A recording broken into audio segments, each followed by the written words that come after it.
Sir ನೋಡ್ರಿ, ಪ್ರಮುಖವಾಗಿ ಹೇಳ್ಬೇಕಂದ್ರೆ ಮೇನು ಬಡತನನೇ ಇಂಪಾರ್ಟೆಂಟ್. ನಾನು 2008ರಾಗ ನಮ್ಮಮ್ಮ ಎಲ್ಲೇನೋ ನೌಕರಿ ಬೇಕಪ್ಪ, ನಿನಗ ನೌಕರಿ ತಗೊಲೇಬೇಕು, ನೀನು ಎಷ್ಟನ್ನ ಖರ್ಚಾಗ್ಲಿ ನಾನು ಮಾಡ್ತೀನಿ. ಮನೆಗೆ ನೋಡಿದ್ರೆ ಊಟನಿಲ್ಲ ಆ ಸಂದರ್ಭದಲ್ಲಿ. ಅವಾಗ ಕೋಚಿಂಗ್ ಹೋಗ್ಬೇಕು, ಧಾರವಾಡಿಗೆ ಹೋಗ್ಬೇಕು, ಹೋಗ್ ನೀನು ಧಾರವಾಡಿಗೆ ಯಾರೋ ಹೇಳಿದ್ರನ್ ಸರ್. ಅದಕ್ಕೆ ನಾವು ಓದ್ತೀನಿ, ನಮ್ ದುಡ್ಡು ಬೇಕಲ್ಲ ಅಂತಂದ್ರು. ಅವಾಗ ನಮ್ಮಮ್ಮ ಆಯ್ತು ದುಡ್ಡು 10,000 ರೂಪಾಯಿ ಕೊಟ್ಲು. 10,000 ರೂಪಾಯಿ ನಮ್ಗೆ ಕೊಟ್ಟ ತಕ್ಷಣನೇ ನಾನು ಧಾರವಾಡಿಗೆ ಹೋದೆ ಸರ್, ಯಾವ್ದೋ ಕೋಚಿಂಗ್ ಸೆಂಟ್ರಿಗೆ 2008ರಾಗ ಸರ್. ಅಲ್ಲಿ ಹೋಗಿ ಆಲೋಚನೆ ಮಾಡಿದ್ದೀನಿ ಸರ್, ನಮ್ಮ ಅಮ್ಮನ ಕಾಲಕ್ಕೆ ಚಪ್ಪಲಿನೇ ಇಲ್ಲ. ಈಗ ನಾನು ಇಲ್ಲಿ ಬಂದು ಟೈಮ್ ವೇಸ್ಟ್ ಮಾಡಬಾರ್ದು. ಅವಾಗ ಓದಕ್ ಸ್ಟಾರ್ಟ್ ಮಾಡಿದೆ ಸರ್. ಓದಿ ನಮ್ಮಮ್ಮ ಒಂದ್ ಮಾತು ಹೇಳಿದ್ ಸರ್, ಈಗ ನೋಡಪ್ಪ ಎಷ್ಟು ಕಷ್ಟ ಪಡಕತ್ತಿದಿ, ಮುಂದೆ ನಮ್ಮಷ್ಟು ಬಡವ್ರು, ನಮ್ಗಿಂತ ಬಡವ್ರು ಬಹಳಷ್ಟು ಜನ ಇದಾರ. ಬಟ್ ಏನೋ ಒಂದು ಮಾಡ್ಬೇಕು, ನೀನ್ ಏನ್ ಮಾಡ್ತಿದ್ ಗೊತ್ತಿಲ್ಲ, ನನಗೆ ಏನ್ ಕೊಡಕ್ ಹೋಗ್ಬೇಡ, ಒಟ್ಟು ಏನ್ ಮಾಡ್ತಿದ್ ಮಾಡು, ಒಟ್ಟು 4 ಮಂದಿಗೆ ಒಳ್ಳೇದ್ ಮಾಡು, ಇಷ್ಟ ಹೇಳಿದ್ರು. ಮತ್ತೆ ಪಾಠ ಮಾಡ್ಬೇಕು ಹುಡುಗರಿಗೆ ಹೆಂಗನ ಮಾಡಿ. ಯಾಕಂದ್ರೆ ಈಗ ನಾನು ಒಂದು ಒಪ್ಪತ್ತು ಊಟ ಹಾಕಿದ್ರಿ ಅವತ್ತು ಪೂರ್ತಿ ಆಗದ. ಬೈಟ್ ನಾನು ಏನೋ ಪಾಠ ಮಾಡಿ ಒಂದು ಹುಡುಗನಿಗೆ ನೌಕರಿ ಬರಂಗ್ ಮಾಡಿದ್ರಿನ ಅವ್ರ ಮನೆಗೆಲ್ಲ ಊಟ ಮಾಡ್ತಾರ ಅಂದ್ಕೇಸೆ, ಈ ಒಂದು ಥೀಮ್ ಇಟ್ಕಂದ್ಕೇಸೆ, ಈ ಒಂದು ಉದ್ದೇಶ ಇಟ್ಕಂದ್ಕೇಸೆ ಇದುವರೆಗೆ 1 ರೂಪಾಯಿಗೂ ದುಡ್ಡು ತಗೊಂಡಿಲ್ಲ ಸರ್. ಇದುವರೆಗೆ ಒಂದು ಬಹಳ ಜನ ಸಬ್ ಇನ್ಸ್ಪೆಕ್ಟರ್ ಆಗ್ಯಾರ, SDFD ಆಗ್ಯಾರ, ಪೊಲೀಸ್ ಕಾನ್ಸ್ಟೇಬಲ್ ಆಗ್ಯಾರ, ಬಟ್ 1 ರೂಪಾಯಿಗೂ ದುಡ್ಡು ತಗೊಂಡಿಲ್ಲ. ಈಗಲೂ ಪಾಠ ಮಾಡ್ತಾ ಇದೀನಿ. ಬೇರೆ ಪಾಠ ಟೀಚಿಂಗ್ ಮಾಡೋದು ತುಂಬಾನೇ ಇಷ್ಟ. ನೌಕರಿಗಿಂತ teaching important. Teaching very important. ನಮ್ ಯಾರು ನೈಟ್ 1 ಗಂಟೆ ಕರೆದ್ರೆ ಒಂದು 20 ಜನ ಇದು ಅಂದ್ರೆ ಪಾಠ ಮಾಡಕ್ ಹೋಗ್ಬಿಡ್ತೀನಿ. ಅಷ್ಟು ಡ್ರೀಮ್ ಏನಂತಂದ್ರೆ ನಾನು 5,000 ಜನ ವಿದ್ಯಾರ್ಥಿಗಳಿಗೆ ಆಫ್ಲೈನ್ ಕ್ಲಾಸ್ ಮಾಡ್ಬೇಕು. 5,000 ಜನ ಸ್ಟೂಡೆಂಟ್ಗಳಿಗೆ ವಿತ್ ವಸತಿ. ನಾನು ಮುಂದೆ ಅದು ಸಿಂಧನೂರಿನಲ್ಲೇ ಮಾಡ್ಬೇಕು. ವಿತ್ ವಸತಿ 5,000 ಜನ ಸ್ಟೂಡೆಂಟ್ಗಳಿಗೆ ವಿತ್ ವಸತಿ, ವಿತ್ PG ಎಲ್ಲ ಫ್ರೀ, ಎಲ್ಲ ಉಚಿತ. 5,000 ಜನ ಇಡೀ ಕರ್ನಾಟಕದಲ್ಲಿರುವಂತ 31 ಜಿಲ್ಲೆಯಿಂದ ಹುಡುಗರು ಬರಬೇಕು. Police constable, sub inspector, SDFD, KS ಗೆ ಅದೆಷ್ಟೇ ದುಡ್ಡು ಖರ್ಚಾಗ್ಲಿ ಹುಡುಗರಿಗೆ ಉಚಿತವಾಗಿ ನನ್ನ ಉಸಿರಿರುವವರೆಗೆ ಪಾಠ ಮಾಡಬೇಕಂದ್ರೆ ನನ್ನ ಉದ್ದೇಶ ಸರ್.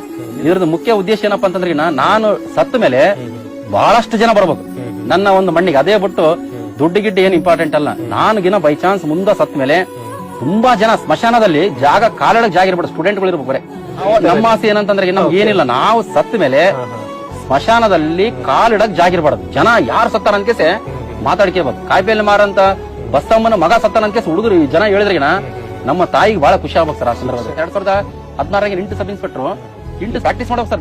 ಡೈಲಿ ಹುಡುಗರು ಮನೆ ಕುಂತ್ಕೇಸೆ ಪ್ರಬಂಧ ಬರೆಯೋದು, ಟ್ರಾನ್ಸ್ಲೇಷನ್ ಮಾಡೋದು, ರಿಸೈಟಿಂಗ್ ಮಾಡೋದು. ಡೈಲಿ ಒಂದು 90 ನಿಮಿಷ ಇಲ್ಲಾಂದ್ರೆ ಒಂದು 2 ತಾಸು ಇದಕ್ಕೆ ಸ್ಪೆಂಡ್ ಮಾಡ್ಬೇಕು ಫಸ್ಟ್ ಪೇಪರ್ ಸಂಬಂಧಪಟ್ಟಂತೆ. ಆಮೇಲೆ ಡೈಲಿ ಒಂದು ಅರ್ಧ ಗಂಟೆ ಮೆಂಟಲ್ ಅಬಿಲಿಟಿ ಪ್ರಾಕ್ಟೀಸ್ ಮಾಡೋದು, ಡೈಲಿ ಒಂದು ಅರ್ಧ ಗಂಟೆ ನ್ಯೂಸ್ ನೋಡೋದು.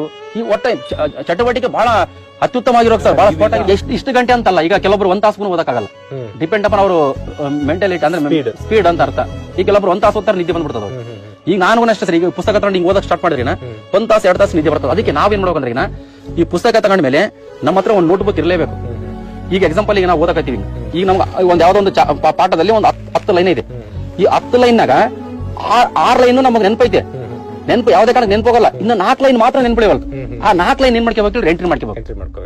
ಅಂದ್ರೆ ನಮಗ ಗೊತ್ತಿದ್ದನ್ನ ಬಿಡ್ಬೇಕು, ಗೊತ್ತಿರ್ಲಾರ್ದನ್ನ ಮಾತ್ರ ನೋಟ್ ಮಾಡ್ಕೋಬೇಕು. ಈಗ ನಾವು ಗೊತ್ತಿರ್ಲಾರ್ದದ್ದು 2 ನೋಟ್ ಮಾಡ್ಕೊಂತ ಹೋದ್ರಿ ಟೈಮ್ ಬಹಳ ಹಿಡಿತದ. ಬರೀ ಸಂವಿಧಾನಕ್ಕೆ ಸಂಬಂಧಪಟ್ಟಂತೆ 2 ತಿಂಗಳು ಹಿಡಿತದ. ನೋಟ್ಸ್ ಮಾಡೋದು ಹಿಂಗೆ ಮಾಡ್ಬೇಕು. ಇವರು ಬರಹ ಇರ್ಬೇಕು ಸರ್, ಬರೇ ಓದಿ ಇರಬಾರ್ದು. ಜಾಸ್ತಿ ಹೊತ್ತು ವರ್ಕ್ ಮಾಡೋದು, ಟೈಮ್ ಹೋಗಿದ್ದೆ ಗೊತ್ತಾಗೋದಿಲ್ಲ. ಈಗ ನೋಡ್ರಿ ನಾವು ಯಾವ್ದಾರ ಒಂದು ನೋಟ್ ಬುಕ್ ತಗೊಂಡು ಬುಕ್ ತಗೊಂಡಿಗೆ ಅದ್ರಾಗ ಏನ್ ಕೊಟ್ಟ ಹಿಂಗ್ ಬರ್ಕಂತ ಕುಂದ್ರಿಗಿನ ನಮ್ಗೆ ಟೈಮ್ ಹೋಗಿದ್ದೆ ಗೊತ್ತಾಗೋದಿಲ್ಲ. ಮತ್ತೆ ಇನ್ನೊಂದ್ ಏನಂದ್ರೆ 10 ಸಲ ಓದೋದಕ್ಕಿಂತ 1 ಸಲ ಬರ್ದ್ರೆ ಸಾಕು ಸರ್, ಇಂಪಾರ್ಟೆಂಟ್. ಅದಕ್ಕೆ ಯಾವುದು ನೆನಪಿಳಂಗಿಲ್ಲ. ಈಗ ನೋಡ್ರಿ, ಈಗ ಭಾರತದ ಒಟ್ಟು ಜನಸಂಖ್ಯೆ ಈಗ 121 ಕೋಟಿ ಅಂತ ಹುಡುಗರು ಮುಂದಿನ ನೆನಪಿರಂಗಿಲ್ಲ. ಅದಕ್ಕೆ ನಾವು 121 ಕೋಟಿ 1,93,422 ಅಂತ ಬರ್ದು ಬಿಡೋಕ್ ನಾವು ಬರ್ದು ಬಿಟ್ಟಿರ್ತೀವಲ್ಲ.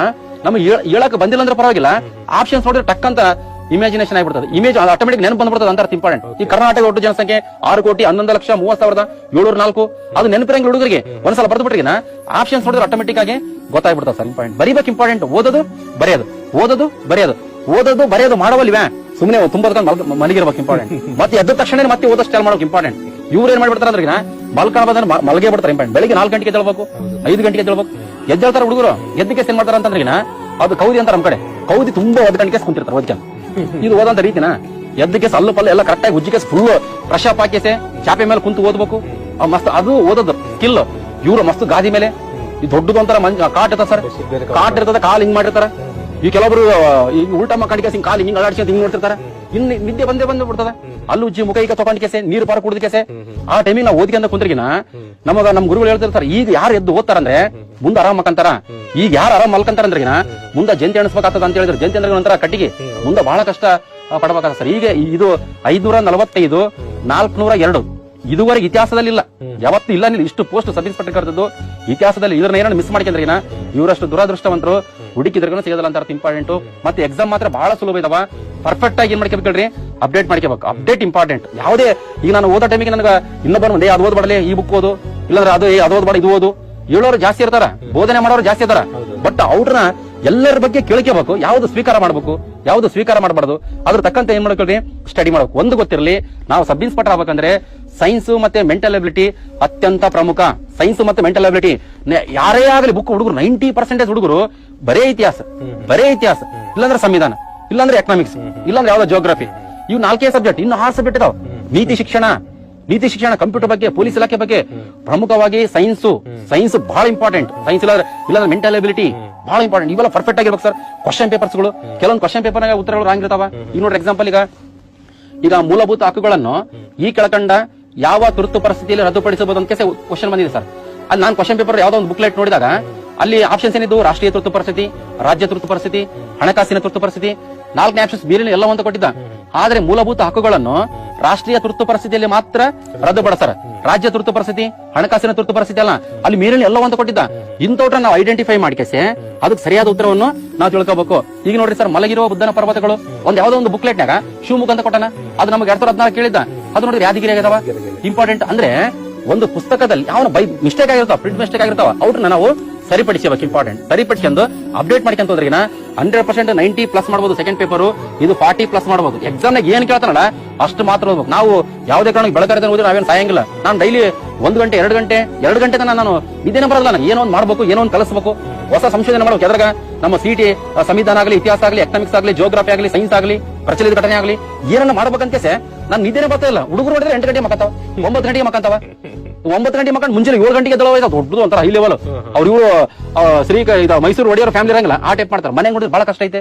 ಮನೆ ನೋಡಿದ್ರೆ ಒಂದು ಹನಿ ಹಾಲಿಲ್ಲ, ಒಂದು ಹನಿ ನೀರಿಲ್ಲ, ಒಂದು 5 ರೂಪಾಯಿ 10 ರೂಪಾಯಿ ಹಾಲು ತರಬೇಕಂದ್ರೆ ಬಹಳ ಕಷ್ಟ ಐತೆ. ಗಾರೆ ಕೆಲಸ ಮಾಡ್ಕೊತಿರ್ತಾರ, ಕೂಲಿ ಕೆಲಸ ಮಾಡ್ತಾರ, ನಾರ ಹಚ್ಚಿದ ನಮ್ಗೆ ನಾರ ಅಂತ ಹೇಳ್ತಾರ, ನಾರು ಅದು ಭತ್ತ ಅದು ಆಚೆ ಕೂತಿರ್ತಾರ. ಮತ್ತೆ ಏನಂದ್ರೆ ಮೇಸನ್ ಕೆಲಸ ಮಾಡ್ತಾರ. ಅವ್ರ ಮನೆ ತಂದೆ ತಾಯಿಗಳು ಇಷ್ಟೆಲ್ಲ ಕಷ್ಟ ಮಾಡ್ತಾರ. ಇವ್ರು ವಾಟ್ಸ್ಆಪ್ ನಾಗ ಚಾಟ್ ಮಾಡ್ತಾರೆ ಇನ್ನೊಬ್ಬರಿಗೆ ಬರ್ತ್ಡೇ ಮಾಡಕೋತಾರ ಸರ್. ಇನ್ನೊಬ್ರು ಯಾರಂದ್ರೆ ಅವ್ರ ಫ್ರೆಂಡ್ಸ್ ನಾಗ ಯಾರೋ ಒಬ್ಬರು ಲೇಡೀಸ್ ಇರ್ತಾರೆ. ಆ ಹುಡುಗಿನ ಬರ್ತ್ಡೇ 12 ಗಂಟೆಗೆ ಫೋನ್ ಮಾಡ್ತಾರೆ. ಯಾವತ್ತು ನಮ್ಮ ತಂದೆ ತಾಯಿ ಬರ್ತ್ಡೇಗೆ, ನಮ್ಮ ತಾಯಿಗಾಗಲಿ ವಿಶ್ ಹ್ಯಾಪಿ ಬರ್ತ್ಡೇ 12 ಗಂಟೆಗೆ ಮಾಡಿವೆ, ಯಾವುದೇ ಕಾರಣಕ್ಕೆ ಮಾಡಿಲ್ಲ. 12 ಗಂಟೆಗೆ ಹುಡುಗಿ ಬರ್ತ್ಡೇ ಮಾಡ್ತೀವಿ ಹೊರತು ನಾವು ಪುಸ್ತಕದ ಬಗ್ಗೆ ಗಮನನೇ ಕೊಡೋದಲ್ಲ. ಅದಕ್ಕೆ ಇಂಪಾರ್ಟೆಂಟ್ ನಮ್ಮ ತಂದೆ ತಾಯಿಗಳೇ ಮುಖ್ಯವಾಗಿರ್ತಾರ. ನಮಗೆ ಏನೇ ರೋಗ ಬರ್ಲಿ ಫಸ್ಟ್ ಬರೋದು ನಮ್ಮ ತಂದೆ ತಾಯಿಗಳು ಹೊರತು ನಮ್ಮ ಫ್ರೆಂಡ್ಸ್ ಯಾರು ಬರೋದಿಲ್ಲ. ಅದನ್ನ ತಿಳ್ಕೊಂಡಿಕೆ ಪರ್ಫೆಕ್ಟ್ ಆಗಿ ಸ್ಟಡಿ ಮಾಡಬೇಕು. ಎಲ್ಲಾ ಸಬ್ಜೆಕ್ಟ್ ಕರೆಕ್ಟ್ ಆಗಿ ಓದಿಬಿಟ್ರೆ ಆಟೋಮೆಟಿಕ್ ಆಗಿ ನಾವು ಸಕ್ಸಸ್ ಆಗ್ಬೋದು ಸರ್. ಕೊನೆಯದಾಗಿ ಸರ್, ಈಗ ನಾವು ಹುಡುಗರಿಗೆ ಹೇಳೋದು ಏನಂದ್ರೆ, ಅವರು ಸ್ಟಡಿ ಮಾಡೋ ಸಂದರ್ಭದಲ್ಲಿ ಮುಖ್ಯವಾಗಿ ಅವ್ರ ತಂದೆ ತಾಯಿ, ಅವರ ಅಕ್ಕ ತಂಗಿ, ಅವ್ರ ಅಣ್ಣ ತಮ್ಮ ಏನ್ ಕೆಲಸ ಮಾಡ್ತಾರ. ಈಗ ನಾನು ಧಾರವಾಡಿಗೆ ಓದಕ್ ಬಂದಿರಂತಂದ್ರೆ ಎಷ್ಟು ಕಷ್ಟಪಟ್ಟು ಗಾರೆ ಕೆಲಸ ಮಾಡಿ, ಯಾವ್ದೋ ಒಂದು ಕೂಲಿ ಕೆಲಸ ಮಾಡಿ, ಅವ್ರ ತಾಯಿ ಆಗ್ಲಿ ತಂದೆ ಆಗ್ಲಿ ಒಂದಿಸಿ ಕೆಲಸ ದುಡ್ಡು ಕೊಟ್ಟು ಬೆಂಗಳೂರಿಗೆ ಕಳಿಸಿರ್ತಾರ, ಧಾರವಾಡಿ ಕಳಿಸಿರ್ತಾರ, ಫೋನ್ ಕೊಡಿಸಿರ್ತಾರ. ಯಾವುದೇ ಕಾರಣಕ್ಕೆ ಮಿಸ್ಯೂಸ್ ಮಾಡ್ಕೋಬೇಡ ಸರ್. ನೈಟ್ ಏನಾದ್ರು ನಿದ್ದೆ ಬಂದ್ರೆ, ನೈಟ್ ನಾವು 11 ಗಂಟೆಗೆ ಓದೋ ಟೈಮ್ ನಿದ್ದೆ ಬಂದಾಗಿನ ಒಂದು ಸಲ ನಮ್ಮ ತಂದೆ ತಾಯಿ ಬಗ್ಗೆ ಆಲೋಚನೆ ಮಾಡ್ಬೇಕು ಸರ್.